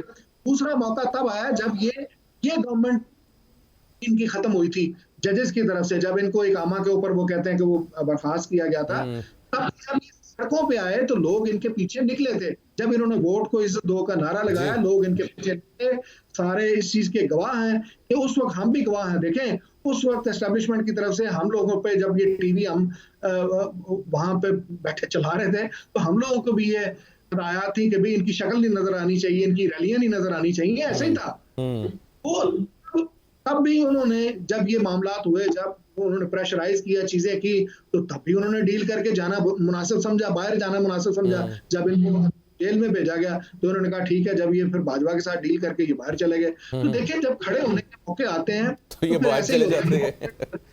आज हम देखें ना, इमरान खान का आप उनका जो हुक्मरानी का दौर है उसके ऊपर ज़ाहिर तनकीद भी होती है, तारीफ भी होती है, जो उनके सपोर्टर्स हैं तारीफ भी करते हैं, तनकीद भी होती है, आप इख्तलाफ भी कर सकते हैं। जाहिर है कि वो बहुत कोई अच्छा या मिसाली कोई दौरे हुकूमत नहीं था, लेकिन हम देखते हैं कि बहुत सारे लोग उनके बारे में ये कहते थे कि जब इनको ये जब जेल में जाएंगे, जब ये कैद में जाएंगे, इनको लापता जाएगा, ये तो 4 दिन नहीं निकाल सकेंगे। लेकिन आप देखें, बड़े से बड़ा मुखालिफ भी, मैं भी उनका बहुत बड़ा नाकिद था, मैं इस चीज पे आके मैं कहता हूँ कि यार ये तो फिर उसे क्या वो खड़े हुए हैं और वो तो फिर से मास नहीं हो रहे, चाहे आप जो मर्जी हैं। और वो बड़ा एक कंपैरिजन होता है ना मीर साहब, खान साहब जेल में और बाकी फिर वो पिक्चर्स लगा के कंपेयर करते हैं नवाज शरीफ को, जरदारी को, बाकी सारे लीडर्स को। उनकी पार्टी तितर बितर होगी, उनके ऊपर मतलब जो सख्ती आई वो शायद किसी और पार्टी पे नहीं आई। लेकिन मीर साहब वक्त की किल्लत है, हमने एक ब्रेक पे जाना है। बहुत बहुत शुक्रिया हमें ज्वाइन करने के लिए। और ये सूरत हाल ख़वातीन हज़रात पाकिस्तान की सियासत की, लेकिन अनफॉर्चुनेट न्यूज़ वो ये है जो ईरान के सदर थे और उनके साथ जितना भी जो अमला था, उनके जो है दीगर सरकारी ऑफिसर्स भी थे, गवर्नमेंट के ऑफिशल्स भी थे, वो अब जो है हम में नहीं रहे हैं। और हमारी दुआ है उनके लिए और हमारे ईरानी बहन भाइयों के लिए। बिल्कुल ऐसे ही प्रोग्राम में एक ब्रेक शामिल करते हैं, हमारे साथ ही रहिएगा।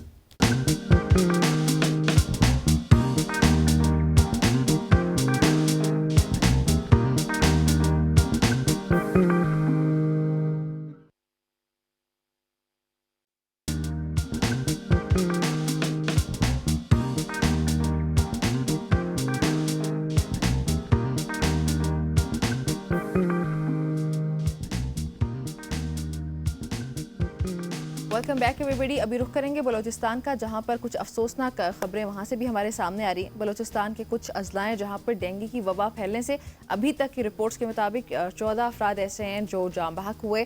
बलूचिस्तान के पंजगोर, केच, तुर्बत और गवादर समेत जो मैं अजला का जिक्र कर रही थी, ये वो अजलाएँ जहाँ पर डेंगू की वबा इस वक्त फूट पड़ी है, जिसके नतीजे में मकरान डिवीज़न के ज़िला केच में इस साल की अगर बात करें तो इस साल के दौरान 5000 से ज़ायद अफराद अभी उनमें डेंगू की तशख़ीस हुई है, डायग्नोज हुआ। और ज़िला केच के हेड क्वार्टर जो तुर्बत, वहाँ पे भी अभी तक 14 अफराद ऐसे हैं जो जान की बाजी हार चुके हैं। सो ये हम बात तुर्बत के मुख्तलिफ गाँव ऐसे हैं जहाँ पर हुई है। बिल्कुल, हमारे रिपोर्टर शाहिद रिंद हमारे साथ मौजूद हैं और जो है तर्जुमान माजद के साथ गवर्नमेंट ऑफ बलूचिस्तान के तर्जुमान शाहिद साहब हमारे साथ मौजूद हैं।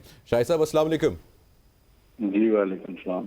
अच्छा शाहिद साहब, ये अभी इसके बारे में लेटेस्ट अपडेट्स बताइएगा कि जो ये डेंगू वायरस है वंस अगेन जो है ये जो जिसमें बलूचिस्तान में काफ़ी जो लोग हैं अपनी जो है जान जो है वो खो बैठे हैं, अब इसको काउंटर करने के लिए अब तक क्या जो है इंतजामात किए गए हैं?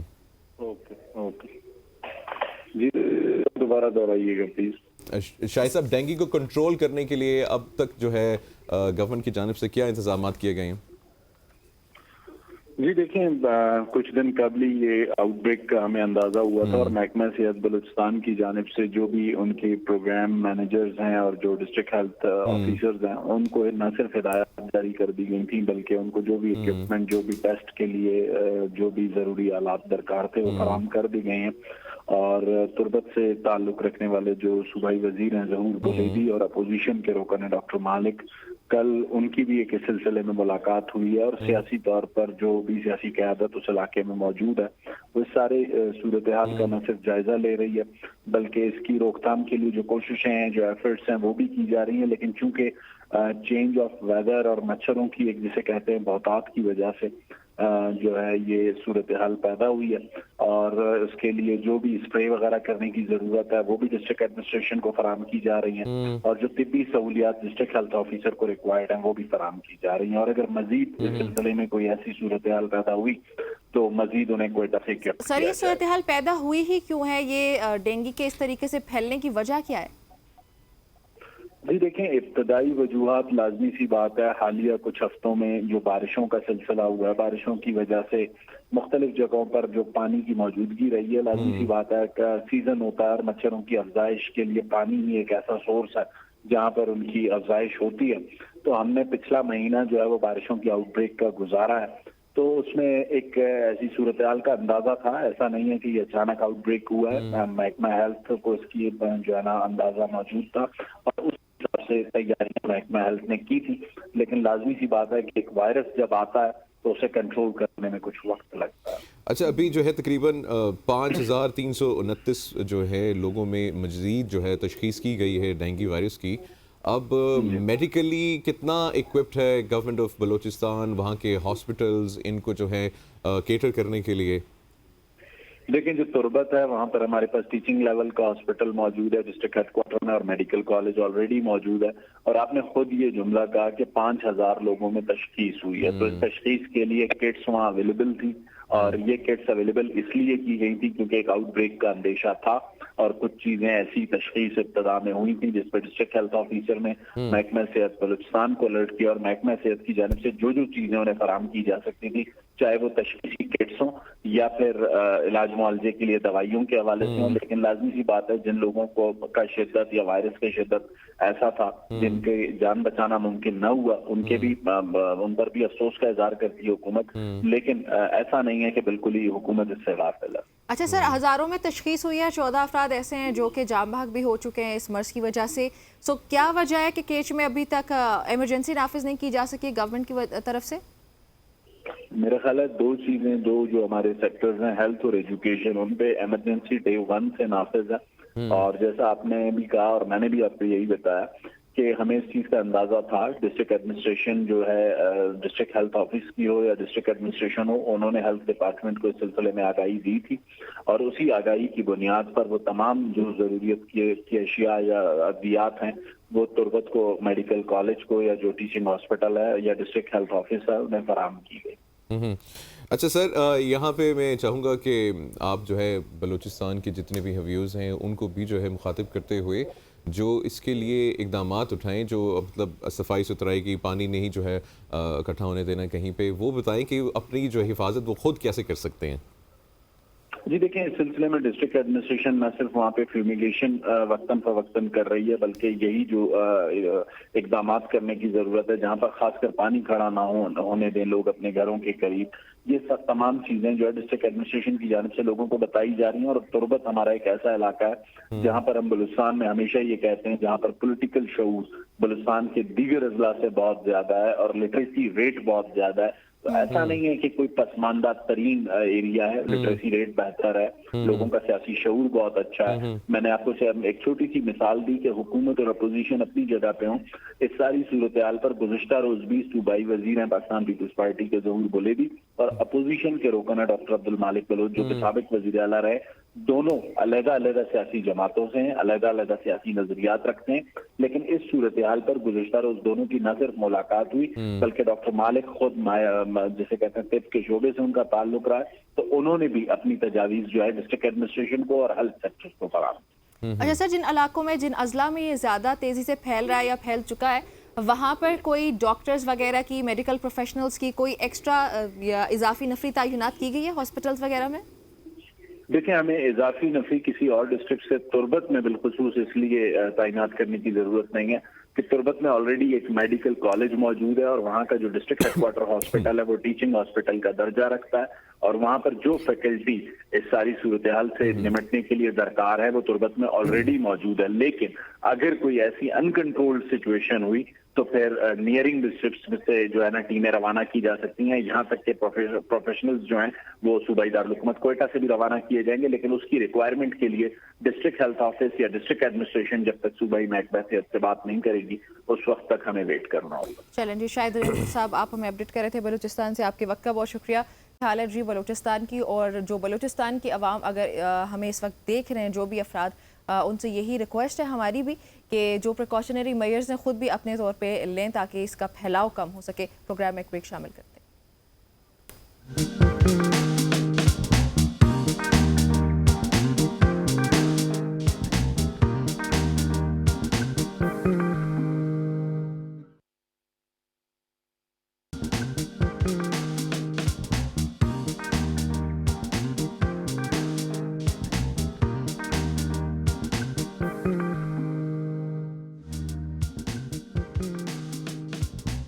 Welcome back everybody. अभी कुछ रोज़ पहले मैं और मुनीब जब प्रोग्राम किया करते तो हम कहा करते थे कि अनसर्टेन सा मौसम है, कभी गर्मी लगती है कभी सर्दी लगती है, लेकिन अभी we are very certain about that कि मुल्क के बेशतर इलाकों में शदीद गर्मी की लहर जारी है, जिसके सबब सिंध और अगर पंजाब की बात की जाए तो वहाँ पे भी मुतअद्दिद शहरों में दर्जा हरारत जो टेम्परेचर है वो 45 डिग्रीज़ भी अभी क्रॉस कर चुका है, या कई जगह ऐसी है जहाँ पे 45 डिग्रीज तक जाने के इम्कानात है। सो मुल्क के बेशतर हिस्सों में कल से हीट वेव का खदशा भी ज़ाहिर किया जा रहा है। लास्ट वीक भी हमने इस पर बात की थी, और ये जो दर्जा हरारत है वो बतदरीज रेगुलरली, अगर फॉर एग्जांपल कुछ रोज़ पहले देखें मुनीब तो 35 था, 36, 37, सो डेली बेसिस पर वो बढ़ता चला जा रहा है, और आइंदा 10 रोज़ के दौरान भी 50 डिग्री सेंटीग्रेड्स भी वो भी क्रॉस करने की कुछ खबरें सामने आ रही हैं। और इस बार तो पाकिस्तान ने जो है एक तो क्लाइमेट चेंज भी बहुत ज़्यादा उसके इफेक्ट्स हैं, और जो गर्मी की शिद्दत है अगर आप महसूस करें उसमें भी एक हम इजाफा देखते हैं। मतलब ये 30 टेम्परेचर 40 वाला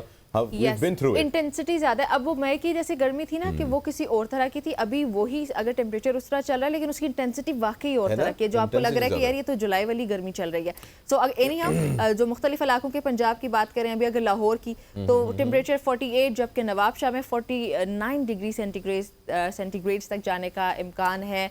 उसके अलावा पीडीएम बिल्कुल जी, 27 मई से जो है पंजाब में हीट वेव के इम्कानात हैं, और इसकी बचाव के लिए भी जो है हम स्पेशल प्रोग्राम हमने पहले भी किया था और अब भी जो आगे भी इंशाल्लाह अपडेट करेंगे। कराची के जो है सूरत हाल इस वक्त क्या है, हमारे रिपोर्टर कदीर राना हमें ज्वाइन कर चुके हैं। कदीर, अस्सलाम वालेकुम। सलाम, गुड मॉर्निंग। गुड मॉर्निंग जी, गुड मॉर्निंग। कदीर साहब बताइए जी, कराची की क्या सूरत हाल है, गर्मी की क्या सूरत हाल है, और हीट वेव का भी जो है इम्कानात हैं जो कि बताए जा रहे हैं महकमा मौसम की तरफ से, तो अब उसको काउंटर करने के लिए क्या जो है हिकमत बनाई है गवर्नमेंट ऑफ सिंध ने?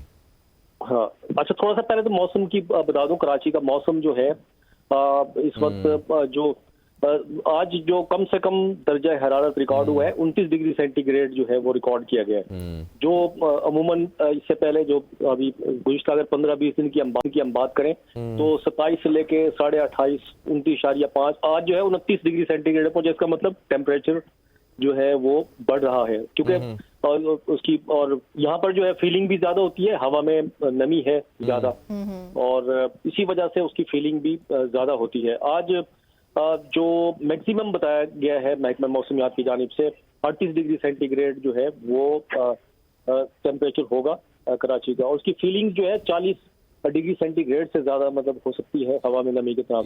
ये फीलिंग की मैं बात कर रहा था निमरा के साथ भी कि मतलब हम पहले भी 30, 35, 40 डिग्री पे जो है रहे हैं, 35 में 45 लग रहा है एग्जैक्टली, लेकिन उसकी जो फीलिंग है वो आती है कोई 60-70 वाली फीलिंग आ रही होती है।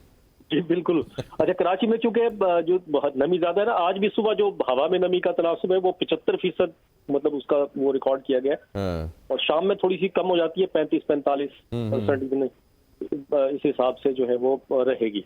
और क्योंकि और कराची में इसलिए थोड़ा सा दर्जा हरारत कम है, यहाँ पर समंदरी हवाएं जो हैं वो चल रही हैं। अच्छा, तो फिर हीट वेव का जो इम्कानात है हाँ, अच्छा, हीट वेव का जो सिंध के जो अपर सिंध है जो अजला है और मैदानी इलाके जिनको कहा जाता है वेदर के हिसाब से पंजाब और सिंध के, उनमें जो है बिल्कुल दर्जे हरारत जो मामूल का दर्जा हरारत होता है आम हर साल, उससे 23 तारीख तक तो तकरीबन 4 से 6 डिग्री सेंटीग्रेड, और फिर 7-8 डिग्री सेंटीग्रेड जो है 27 तक, 23 से अब 27 मई अच्छा तक। कदीर, ये बताएं हीट वेव को काउंटर करने के लिए क्या इंतजाम किए हैं गवर्नमेंट की जानिब से? कोई कैंप्स लगाए गए हैं रोड्स के ऊपर, और क्या कोई एजुकेशनल कैंपेन वीडियोस जो हैं वो जारी की गई हैं? जी बिल्कुल, एक तो जो सिंध डिजास्टर मैनेजमेंट अथॉरिटी है उसने तमाम जो जिले इंतजामिया है, डिप्टी कमिश्नर्स हैं, और उनको सबको जो है अलर्ट भी जारी किया है कि वो जो हीट वेव है इसके पेश नजर जो है वो तमाम जो प्रिकॉशंस हैं, एहतियाती तदाबीर हैं, और जो भी इंतजाम है वो हर जिले के डिप्टी कमिश्नर को लिख दिया कि वो करें।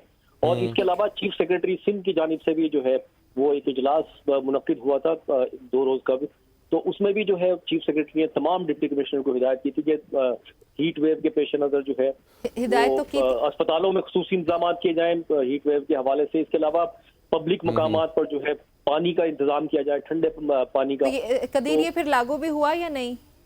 लागू होना ये एक ये अच्छा सवाल है। वो कल अभी जो है, क्योंकि कल से ये ज्यादा वो होगा, कल इसकी जांच करेंगे कि हाँ ये लगाए गए हैं। लेकिन कराची में मैंने देखा है मुख्तलिफ मकामात पर मुख्तलिफ NGOs और दीगर इदारे, उनके कैंप जरूर हमें जो है कैंप्स तो लगे हुए हैं। हमने मेरे ख्याल से जुम्मे को शो किया था जिसमें वो न्यूज थी कि 4 दिन के लिए कराची में जो है पानी बंद कर दिया जाएगा, तो वो आज मेरे ख्याल से तीसरा या चौथा दिन है, उसकी क्या अपडेट्स हैं? अच्छा, पानी वो ज्यादा नहीं, उसके मुतबादिल जो है जितना पानी मिल रहा है उससे कोई इतना ज्यादा फर्क नहीं पड़ा। ओके। पानी वैसे तो कमी है कराची में, 50% पानी कम मिलता है कराची के शहरियों को, जो उनकी जरूरत है पीने का जो साफ पानी है वो 50% वैसे ही कम है, तो वो उसका जो है उसकी तरदीद भी कर दी गई थी तर्जुमान की जानिब से। अच्छा कदीर, अभी हम हीट वेव की और गर्मी की बात कर रहे हैं, सो लोड शेडिंग के हवाले से भी बताइएगा, बिजली की क्या सूरत हाल है?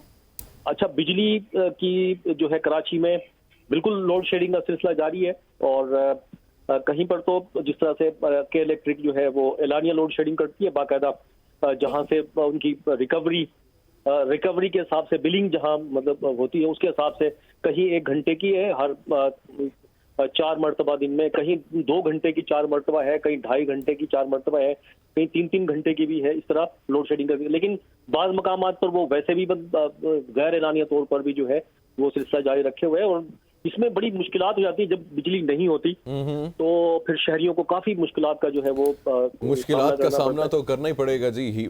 गर्मी में भी इजाफा हो रहा है, फिर बिजली भी नहीं है। एक चीज और बताना चाहता था, ये हीट वेव के हिसाब से जो इसके पेश नजर जो वजीर आला सिंध ने जो है इंटरमीडिएट के इम्तिहान जो होने थे पूरे सिंध में वो मुलतवी हो गए 22 से, और तो वो मुलतवी करके 22 के बजाय 27 मई से जो है उसको वो कर दिया इसका पूरा वो, और इसकी जो सिफारिश की थी वही इम्तिहानात है ना जिनमें पेपर्स भी लीक होने थे, जवाब भी मिलने थे, तो शायद वो अब घर पे बैठे उन्होंने कहा कि घर पे बैठ के कर लें बच्चे, इतनी तकलीफ करने की क्या जरूरत है आप लोगों को जो है हॉल्स में सेंटर्स में आने की। तो ये सूरत हाल है सुबह की। अब ये पूरे सिंध के इम्तिहानात हुए ना मुलतवी? जी बिल्कुल, इंटरमीडिएट के अभी तो 9th 9वीं और 10वीं के हैं, इसके बाद 22 मई से 11वीं 12वीं जमात के thank you so much Qadeer update करने के लिए। कराची की ये सूरत इम्तिहानात मुलतवी कर दिए गए सिंध भर में, और मास्टर्स यस चले एक और कर लेते सिंध जाके, ठीक है कर लेते प्रोग्राम में एक ब्रेक शामिल कर लेते हैं पहले मेरे ख्याल में, तो हमारे साथ रहिएगा जी, एक ब्रेक के बाद जल्दी से वापस आते हैं।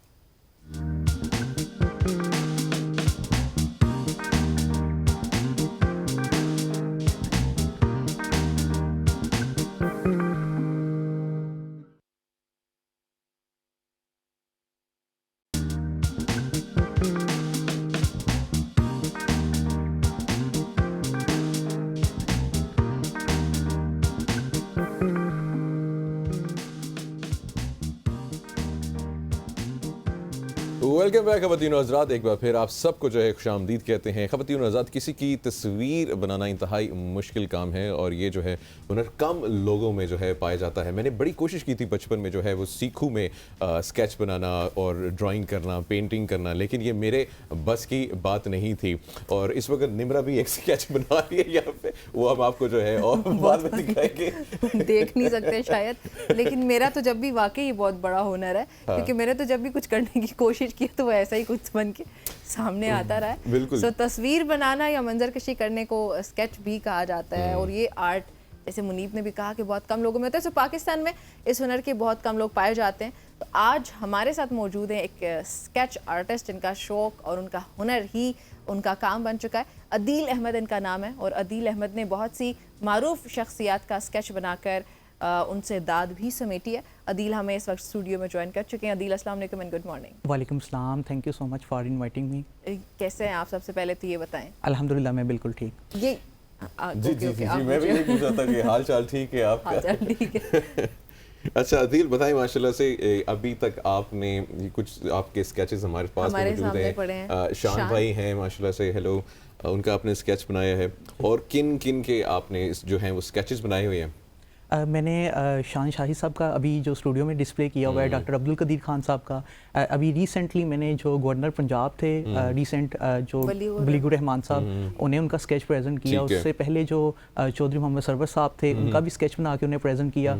इसी तरह काफ़ी ज़्यादा जो पर्सनैलिटीज़ हैं, जो फेमस पर्सनैलिटीज़ हैं पाकिस्तान की, जैसे कासम अली शाह साहब, इफ्तिखार ठाकुर साहब, आरिफ लोहार साहब, जवाद अहमद, इब्रारुल हक, इसी तरह काफ़ी ज़्यादा पर्सनैलिटीज़ को मैंने उनके स्केच बना के सबसे ज़्यादा मकबूल हैं पाकिस्तान में नवाज शरीफ साहब, उनका स्केच बनाया आपने? मैंने अभी रिसेंटली मैंने शहबाज शरीफ साहब जो हैं प्राइम मिनिस्टर, उनका मैंने स्टार्ट किया अभी। अच्छा, उनका स्टार्ट कर दिया? नहीं, इमरान खान साहब। वजह क्या है? इंशाल्लाह फ्यूचर में उनका भी बनाएंगे। अच्छा ख़वातीन और हज़रात, जो है आप अपनी स्क्रीन्स के पे जी देख सकते हैं इस वक्त जो है इन्होंने स्केचेस जो है आरिफ लोहार साहब का भी आपने बनाया माशाल्लाह से। अच्छा, कितना मुश्किल होता है ये? आप पेंसिल से बनाते हो सिर्फ? जी, इसमें डिफरेंट ग्रेड्स की पेंसिल्स यूज़ की जाती हैं, और स्पेसिफिक शीट होती है जिसके ऊपर इसको ड्रा किया जाता है, स्कॉलर शीट, और डिफरेंट पेंसिल्स और डिफरेंट ग्रेड्स की होती हैं। और क्योंकि इसके ऊपर लेयर बाय लेयर काम किया जाता है, अच्छा। कुछ लाइट डिग्री की पेंसिल्स होती हैं, कुछ हार्ड डिग्री की होती हैं, तो वो आउटलाइन लाइट से स्टार्ट करते हैं, तो फिर उसके ऊपर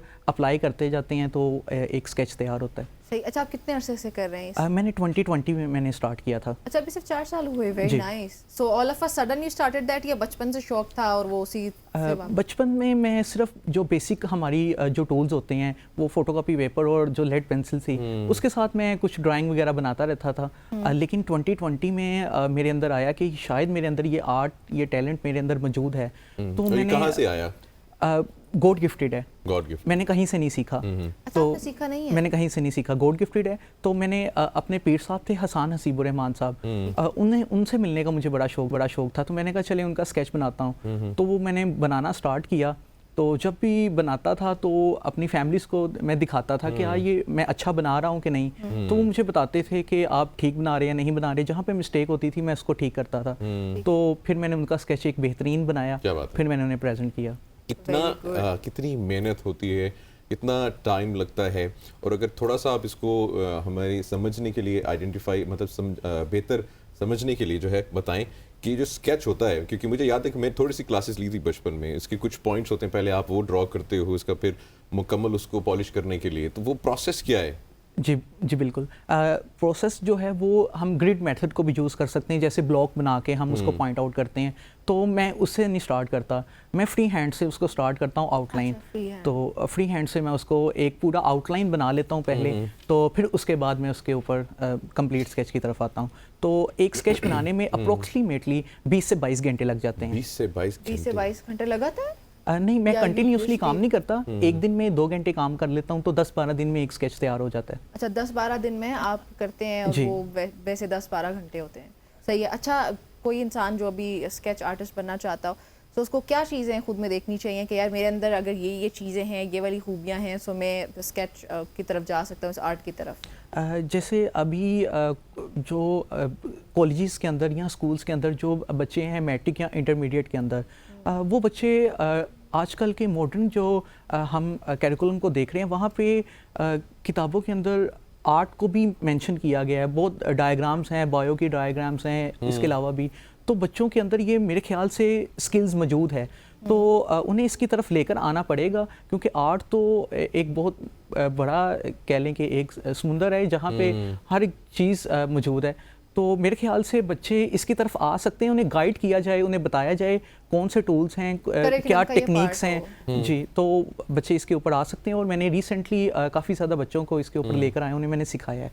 अच्छा, सिखाते भी हैं आप? जी। अच्छा, अगर कोई सीखता है तो उसमें कितना वक्त लग जाता है उसको सीखते हुए? रिसेंटली मैंने अपना एक कोर्स लॉन्च किया था, उसमें मैंने 3 मंथ्स का था टाइम पीरियड, तो 3 मंथ के अंदर बच्चे काफ़ी, मैंने उन्हें ऑब्जेक्ट आर्ट से मैंने उन्हें स्टार्ट करवाया था, तो ऑब्जेक्ट आर्ट से फिर वो स्केचिंग की तरफ आए थे। ऑब्जेक्ट आर्ट्स में तो वो ऑब्जेक्ट्स ड्रॉ करते हैं जी, ऑब्जेक्ट्स, और फिर जो है वो स्केचेस की तरफ आते हैं। जैसे आपने एक बताई ना ऑब्जेक्ट है, उसके अलावा मैं तो ह्यूमन स्केचिंग के ऊपर काम करता हूँ, और इसमें हम कलर के ऊपर भी आ सकते हैं, कैनवस के ऊपर भी आ सकते हैं, ऑयल के ऊपर भी, मतलब कि डिफरेंट मीडियम्स हैं और डिफरेंट ही इसकी फील्ड्स हैं। आपने सिर्फ पेंसिल से किया, आपने ऑयल या पेंट नहीं, मैंने वो नहीं किया। तो कोई प्लान है आगे करने का?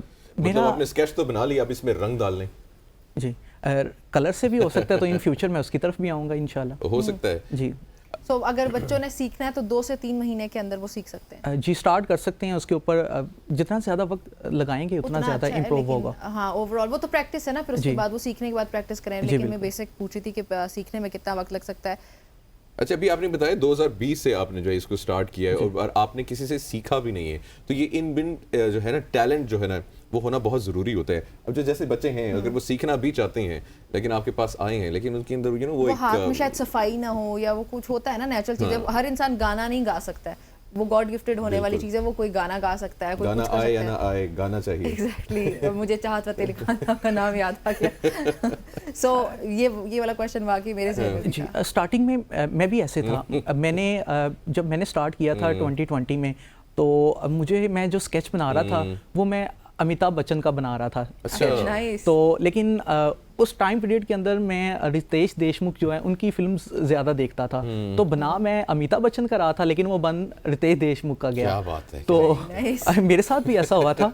तो प्रैक्टिस है, तो मैंने उसको इम्प्रूव किया था, तो मैंने फिर उसको चेंज किया, जहाँ पे मिस्टेक्स थी फिर मैंने उसको ठीक किया। तो जब सीखते हैं हम, ज़हन में अमिताभ था लेकिन पेंसिल जो है रितेश ड्रॉ कर रही है। जी बिल्कुल, क्या बात है। अच्छा, सो फ्यूचर में कौन से मजीद ऐसी शख्सियात है जिनको ड्रॉ करने का, जिनका स्केच ड्रॉ करने का आपको शौक है? अभी तो करेगा, मेरा तो करेगा इंशाल्लाह ज़रूर। रियली? ओके, ऑनर बोल दिया आपने। मैंने बोल दिया इंशाल्लाह ज़रूर। चलें जी, सो किसका मजीद करना है? अभी मैं पीएम साहब का बना रहा हूँ, तो उनका कंप्लीट करके उन्हें प्रेजेंट करूँगा। अभी मैंने अपनी लिस्ट के अंदर रखा तो नहीं हुआ कि किस किस का बनाना है, लेकिन इंशाल्लाह खान साहब का नाम भी ऐड कर लें क्योंकि वो काफी पॉपुलर है वो। जी इंशाल्लाह इसके बाद उनका वो अलग बात है कि शायद आप उनको दे ना पाए वो अभी। चलिए, so much for joining us. Thank you so very much for joining us. Best of luck for your sketches, और निम्रा का स्केच जो है आप बताइएगा कि फिर कब डिलीवर करवा रहे हैं आप? Within a month. Within a month. Okay जी, मेरा स्केच फिर हम वो भी डिस्प्ले करेंगे एक रोज अपने प्रोग्राम में लाइव। चलें जी, आई एम वेरी हैप्पी क्योंकि मेरा तो स्केच बनने जा रहा है। प्रोग्राम में एक ब्रेक शामिल करते हैं।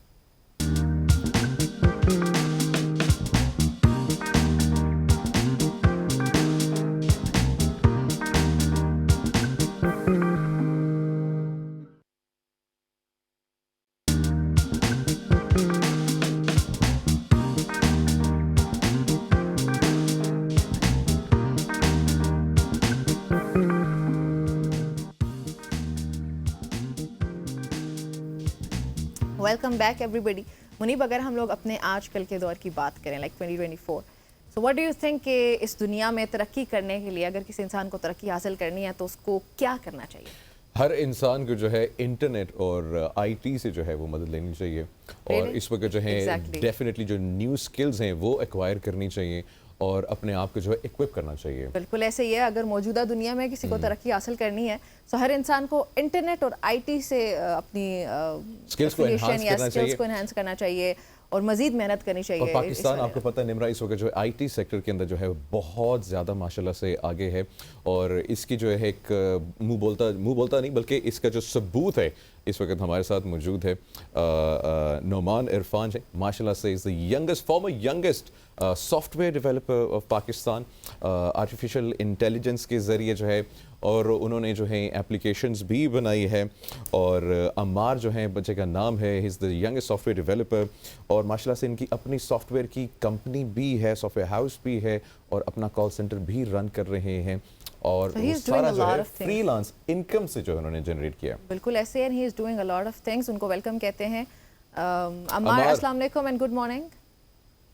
वालेकुम अस्सलाम, आप लोग कैसे हैं? जी अल्हम्दुलिल्लाह, हम ठीक हैं, आप कैसे हैं? अच्छा अमार, माशाल्लाह से अपने बारे में बताएं, फॉर्मर यंगेस्ट जो हैं सॉफ्टवेयर डेवलपर हैं, अपने करियर के बारे में बताएं, आगाज़ कब किया, रिकॉर्ड्स कितने बनाए हैं, और कितना जो है आपने पाकिस्तान का जो है नाम रोशन किया है? जी सर, तो मैं सॉफ्टवेयर डेवलपमेंट में I was interested since I was 9।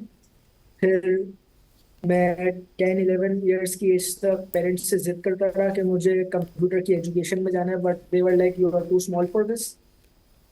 फिर काफ़ी कन्विंसिंग के बाद, और मेरे मामू ने भी मेरे पेरेंट्स को कन्विंस करा, तो I went to Aptech at the age of 12। At the age of 12 आप कहाँ गए? एपटेक कंप्यूटर का डिप्लोमा का प्रॉपर प्रोग्राम है, बैचलर। ठीक है माशाल्लाह, एट द एज ऑफ 12। तो पहला सॉफ्टवेयर कब डेवलप किया आपने? जी, तो एट द एज ऑफ 12 मैंने एपटेक ज्वाइन करा, और 3 ईयर का ये डिप्लोमा था। एट द एज ऑफ 15 बना, बट ड्यूरिंग दिस टाइम मैंने टेस्ट और ट्रायल्स के दौरान तो पहले 6 to 8 मंथ्स में बना दिया था। आप समझ लें 12 से 13 की एज में ही मैंने अपनी पहली वेबसाइट्स वगैरह बनाना स्टार्ट कर दी। अच्छा अमार, आप हाफिज़ कुरान भी हैं? नहीं, मैं हाफिज़ कुरान नहीं। अच्छा सही। अच्छा अमार, आपने जो है बताया माशाल्लाह से अपनी फ्रीलांस इनकम से भी आपने बहुत सारे जो बिजनेसेस हैं, एंटरप्रेन्योर भी हैं, आप माशाल्लाह से स्टार्ट किए हैं, तो उसके बारे में भी मैं चाहूँगा कि आप बताएं। जी, तो मेरी ये जर्नी स्टार्ट हुई जब मैं एपटेक से ग्रेजुएट होने वाला था। इससे पहले मैंने फ्रीलांसिंग थोड़ी बहुत स्टार्ट करी थी, यूजिंग पर्सनल लिंक्स, थोड़ा बहुत फ्रीलांसर वगैरह।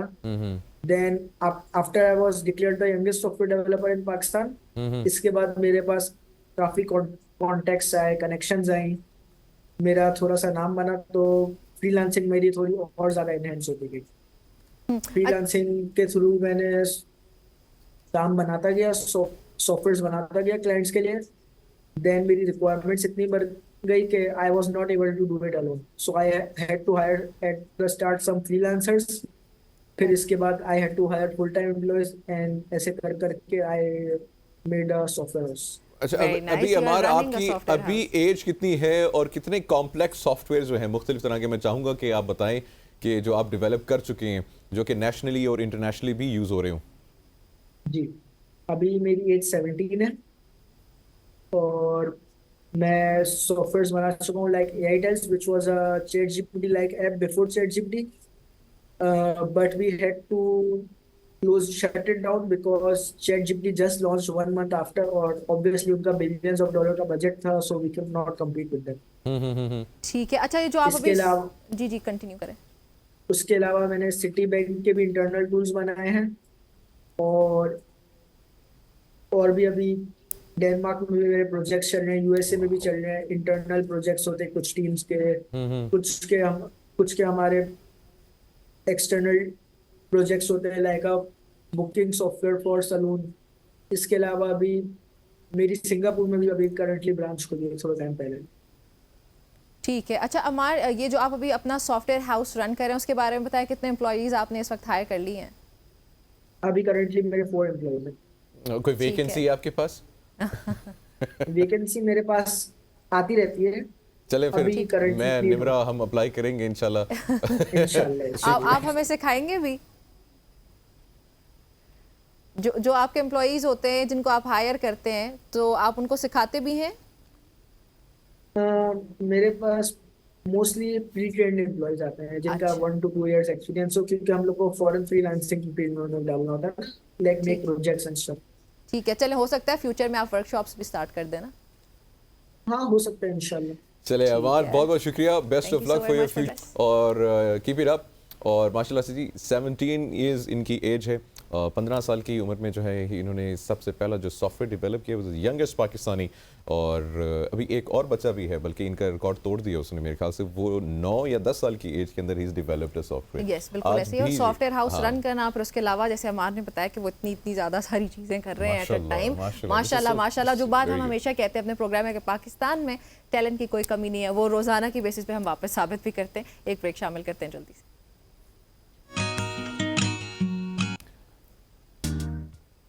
और ब्रेक पे भी जाएंगे, लेकिन ख़वातीनो हज़रात जो है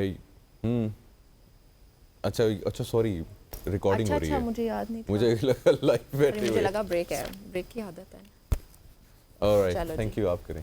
चलें जी Amar, thank you so very much for joining us. मतलब 17 साल की उम्र में इतने बड़े बड़े कारनामे करना, और जो हम हमेशा प्रोग्राम में बात करते हैं कि पाकिस्तान में टैलेंट की कोई कमी नहीं है, वो बात हम रोजाना किसी ना किसी ऐसी शख्सियत से अपने नाज़रीन की मुलाकात करके the former youngest software developer in Pakistan.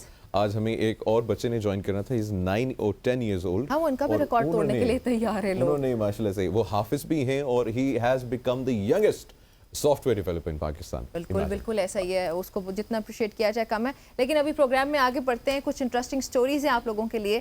ख़वातीन के क्रिकेट की दुनिया में एक शानदार कामयाबी है। वो कामयाबी है कि पाकिस्तान विमेन क्रिकेट टीम की कप्तान निदा डार ने विमेंस T20 इंटरनेशनल क्रिकेट में सबसे ज़्यादा विकेट्स लेने वाली वो बॉलर बन चुकी हैं और एक नई तारीख उन्होंने रखी। मतलब ये सिर्फ पाकिस्तान में टैलेंट की कमी नहीं है। पाकिस्तानी टीम्स में मेरे ख्याल से या दुनिया भर की टीम्स में माशाल्लाह से, लेकिन पाकिस्तान की जो विमेन क्रिकेट टीम है, हमने देखा है कि इन्होंने बहुत जो है इम्प्रूव की है अपनी क्रिकेट को, अपनी गेम को, और ये मतलब अगेन टैलेंट वाली बात है। लेकिन दिस इज वेरी गुड। थोड़ा सा बैकग्राउंड भी बताते चले ना अपने नाज़रीन को। निदा डार ने इंग्लैंड के खिलाफ दूसरे मैच के दौरान अपनी 137वीं विकेट हासिल करके ये नाकाबिले यकीन संगे मील अबूर किया, और जिसने ऑस्ट्रेलिया की मैगन जो है उनके 136 पाकिस्तान के लिए this is big, this is huge, और ये रिकॉर्ड भी पीछे छोड़ दिया ऑस्ट्रेलिया का। और इससे भी ज्यादा जो है मुतासिरकुन बात ये है कि इन्होंने ये कामयाबी जो है सिर्फ जो है अपनी जो है 141वें जो है T20 इंटरनेशनल जो है उसमें जो है इन्होंने हासिल किया है। Congratulations जी। और वैसे क्रिकेट में आपको भी ट्राई करना चाहिए। नहीं, अच्छा जो भी होती है बात, आप मुझे कहते हैं कि इसमें भी करना चाहिए। मतलब करना चाहिए तो करना चाहिए, ठीक है, लेकिन मैं फिर भी सहाफत करूंगी। नेक्स्ट स्टोरी है जी, मकबूल अदाकारा मोमिना इकबाल की वीडियो सोशल मीडिया पर वायरल हुई है, जिनमें उन्होंने बताया कि उनके फॉलोअर्स की तादाद बहुत कम है, इसलिए वो ना तो फिल्म्स में काम कर सकेंगी और ना ही ड्रामाज में उन्हें काम मिल सकेगा। अदाकारा की जानिब से सोशल मीडिया पर अपने कम फॉलोअर्स के शिकवे की मुख्तसर वीडियो वायरल हुई, और वो वीडियो जो है हम आप लोगों को भी दिखाते हैं ख़वातीन हज़रात। कि मैं ड्रामा ना करूं आगे से, हैं रज़ा, आगे से मैं ड्रामा ना करूं। नहीं आप फिल्म करें। नहीं, मैं ड्रामा भी नहीं करूंगी क्योंकि मेरे फॉलोअर्स सिर्फ 1 मिलियन है। आपको फिल्म में देखना चाहते हैं? नहीं, देखें, जिनके फॉलोअर्स 1 मिलियन है वो ना ड्रामा करें ना फिल्म करें, और अगर वो बहुत सालों से काम कर रहे हैं तो वो भी छोड़ दें क्योंकि उनके फॉलोअर्स सिर्फ 1 मिलियन है।